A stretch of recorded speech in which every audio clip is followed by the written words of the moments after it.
eta egiten ditu gauza batzu. Batzuk esaten dute, urartan, egiten ditu gauza batzu. Bat, lagun arteko hizkera lantzeko saioak, etortzen zaizkigu txintxa taldekoak, eta egiten dituzte, bigarren debiatzen edo, euren ezera. 3 arlo lantzen dituzte, bat, ligatzearena, beste amorroarena, eta beste bat, amorazioa eta ero gehiagoak. 3 arloiek edo, emozio guztioek edo, lantzen dituzte euskeraz. Nahiko emaitza positiboak eta ondo. Inoiz ez du ikasle batek esan maite zaituna. Eta bada, kostata, eta bada beste mundu batean sartzea, edo kotara joanago, edo zoazpikuta. Holako gauzak, biti esaten dituzte erdera. Euskera sartzearen oso interesgarria. Eta balio die, zoazpikuta. Bigarrena, ahozkotasun saioak. Hori ere, azken urte hauetan eman dugu enfoke hori ez, ahozkoari garrantzia ematea. Bizkaiko bertsolarien elkarteak antolatuak eta komunitateko diruari esker garatuak, astean behin etortzen da DBH lehen mailako klase guztetara Bizkaiko bertsolarien elkarteko Sabien behin izan da azken urte hauetan, baina Kaitz Estibai, ezin gira, eta kontua da nolabait ahozkotasun edo horri garrantzia emanez, beste zera hortan barru hortan sartzea. Hirugarrena errateako trukaketa, errateako trukapena handiz edo, zaten duz, ez dago denborari, baina hori hau da, gure orain dela 7 urteko amudio historia bat, orain dela 7 urteko joan ginen arrateara, zer referentziako, gointak eta gointak, arrateakoekin zer, elkartuko gara egun batea, eta ez ligatzeko asmota, baina zeo zer egiten ez, eta joan ginen arrateara.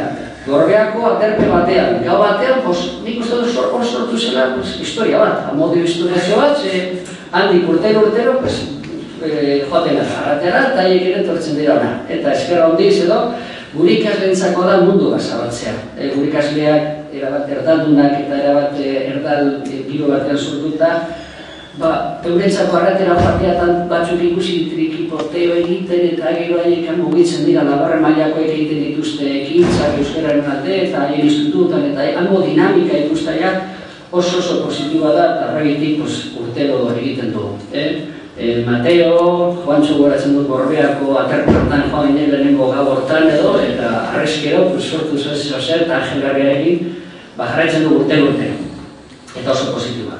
Gero, laborren DBH hilu eta lau Bizkairaren ezagupen batzuk edo arrateako pizka trukaketari begira. Baita ere, eurentzako ezaguna izan dadin Bizkaira, pizka bat, teorikoko balimata. Bizkairaz berbe egitea klasean, aldauena, hori ere komentatzen du. Irakasleok eta alden horrian, bizkaitarrak, egin dagiela alden horrian, Bizkaira pizka bat, ez? Eta ere gehiago bazera hortan, elkarrezketan, naturaltasun horretan. Ikastetxeko arronka, ikasleek modu aktibo batean parte hartu dagien euskararen normalkuntzan, arratean ere olako asaz egiten da, ikasleak animatzen ditugu, edo duguz, alkarri eta umeari be euskaraz egin dizaioten, bai? Galduta daukagu, karri hori, euren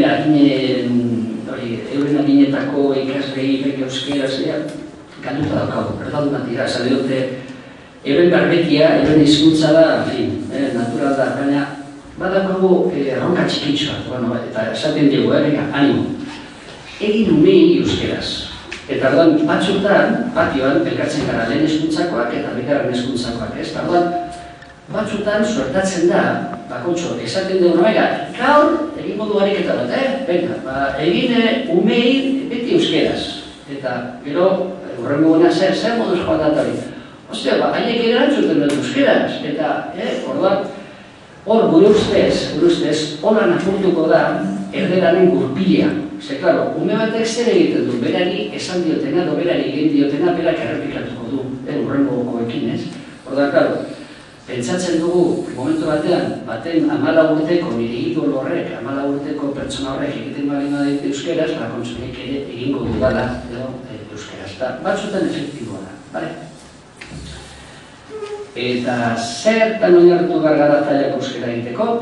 Gurasoek, aitak, amak, familiakoek egunero egiten duten euskaran, gehi, irakasleok irakaskaiez gain eta barruan egiten dugun euskaran, gehi ikastetxean praktikan egiten dugun euskara batuan, gehi ikastetxean ere bizkaieraz teorikoki irakasten dugun euskaran, gehi arrateako ikasleen euskaran, Gehi-zaleak euskeraz ekintza kulturalak egitera etortzen direnen euskaran, gehi banketxeetan, dendetan, supermerkatuetan, gasolindegian, azokan, udaletxean, tabernetan, ambulatorioan, medikuen konsultan, egunkari saltzailearen euskaran, gehi guztiok dugun maitasunean eta bihotzez egiten dugun euskaran, korpustu beharko dugu gure zailako euskara, martxoso, moskorti, poeta, borrokalaria, konservadorea, tristea, laia, edozein adjetiboz jantzitakoa.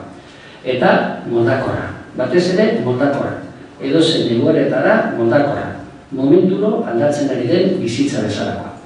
Eta hori izango da gure zailako euskara. Zailako biztanlek euskeraz bizi izandako bizipenez osatua.